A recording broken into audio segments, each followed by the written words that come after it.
Eu nunca quis ser cantora ou compositora e muito menos trabalhar com música. A verdade é que eu nunca desejei isso pra minha vida. Eu sempre quis ser atriz e atriz de teatro. Mas os caminhos que eu percorri na vida me tornaram cantora e compositora. E eu já fui finalista de prêmio Profissionais da Música, já fiz muitos shows com o meu primeiro disco, Transmutante, gravei o segundo álbum. Estou agora indo gravar o meu terceiro álbum, A Mulher Fora do Tempo. E música é a atividade principal da minha vida. Mas como é que foi que isso aconteceu? Essa pergunta que eu recebi aqui, eu vou responder hoje para te inspirar a honrar os caminhos que a sua história percorre e que são únicos e incomparáveis. Pode ser que os caminhos que a sua história percorreu fujam completamente dos padrões, das expectativas, das normas, das formalidades, até das academias, como aconteceu comigo.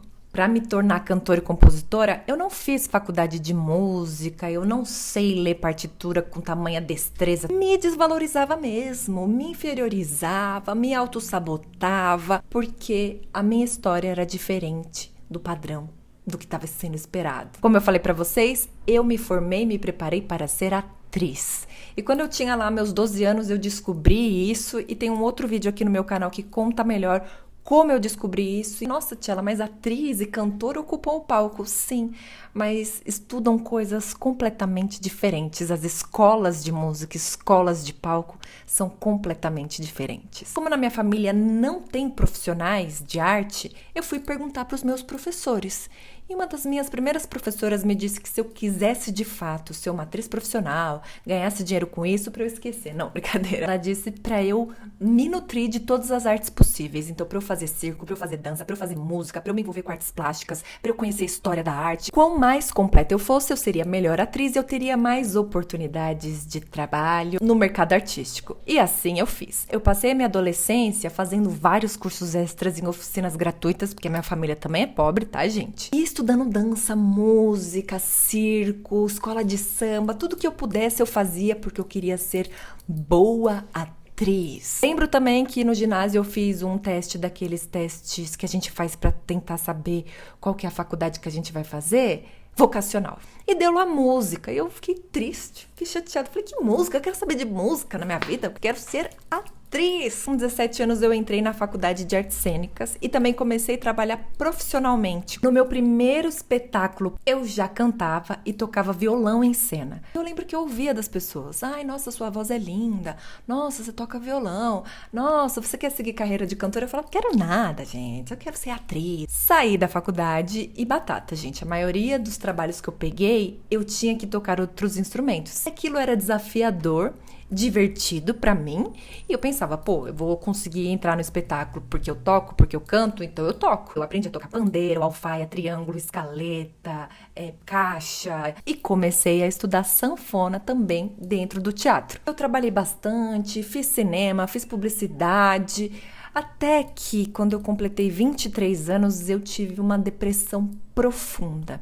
Pensei que eu ia abandonar minha carreira, eu não queria sair de casa, aconteceram vários fatores na minha vida, no meu corpo. Eu desenvolvi a SOP, né, que é a Síndrome dos Ovários Policísticos. Nessa época eu trabalhava num grupo de teatro que era teatro e circo, eu tinha que fazer acrobacias, engordei muito, estourei os joelhos. Foi nesse momento de depressão na minha vida que eu comecei a escutar as musas inspiradoras.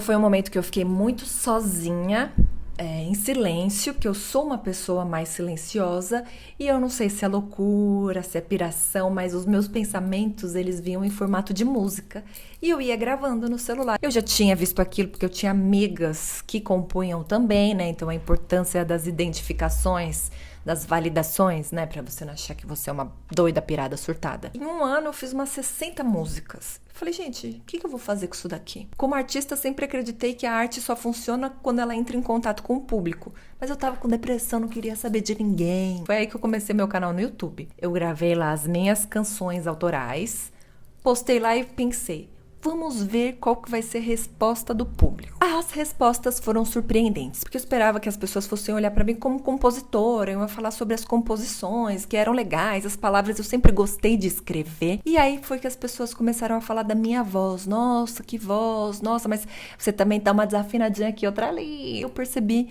que eu, de fato, poderia usar isso a meu favor, cantar as minhas canções. E começou uma saga de me tornar cantora. E aí começam as caixinhas, né? Então você vai ser cantora, você tem que cantar de tudo. O que é que você canta onde, você canta em barzinho, qual a sua tessitura vocal, qual é o seu timbre, qual é a sua classificação, qual é isso, qual é aquilo, com aquilo outro. Fui estudar. Estudei muitas técnicas diferentes, com muitos mestres e professores, aliás. Um beijo a todos vocês, porque educação é uma coisa transformadora. Mas ainda assim, eu não me sentia apta a dizer que eu era cantora.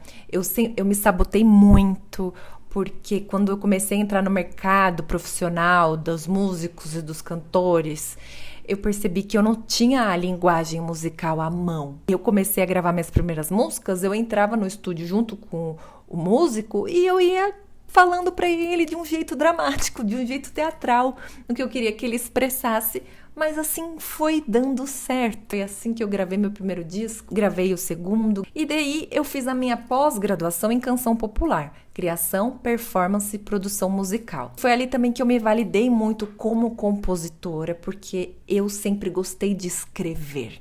E o meu processo de composição, ele vem da palavra, dessa relação que eu tenho com a palavra também como atriz. Eu sou uma cantora que gosta de criar personagens, eu sou muito expressiva.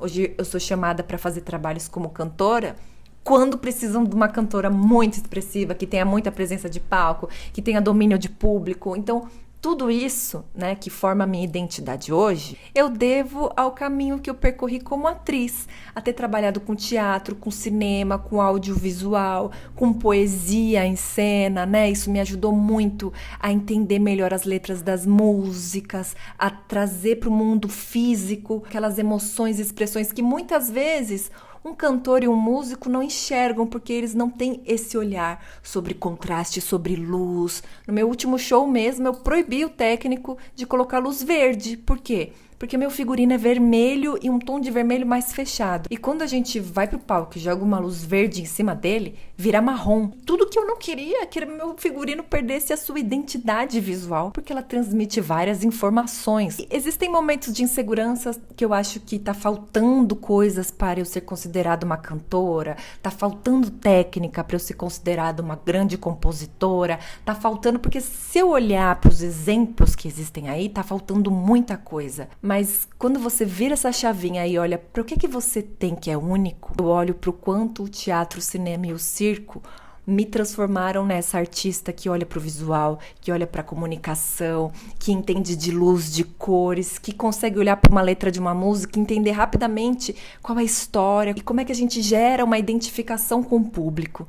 Tanto que eu virei professora e mentora disso. Eu ajudo cantores a construírem identidade artística, eu tenho aulas de performance de palco para cantores. Então, quando você fica olhando demais para o que falta na sua vida, para você ser considerada alguém, você se coloca ou como coadjuvante da história ou como vítima da história. Quando você olha para o que você tem, foca no que você tem, você alcança o que falta, mas o mais importante, você se coloca como protagonista da sua história. A sua essência, a sua vitalidade é única. Se você quer ser uma pessoa autêntica nesse mundo, você precisa se colocar como protagonista da sua história. Não é simples, não é fácil, mas é possível. Eu espero que essa história tenha te inspirado. Compartilhe ela com alguém que talvez esteja num caminho tão diferente, acredita que nunca será uma boa artista, ou compartilhe aqui comigo a sua história, se ela também é um caminho diferente e fora das expectativas. Eu quero saber também a tua história. Escreve aqui pra mim nos comentários, vou adorar ler e bora nos fortalecermos todas para sermos as próprias heroínas das nossas aventuras.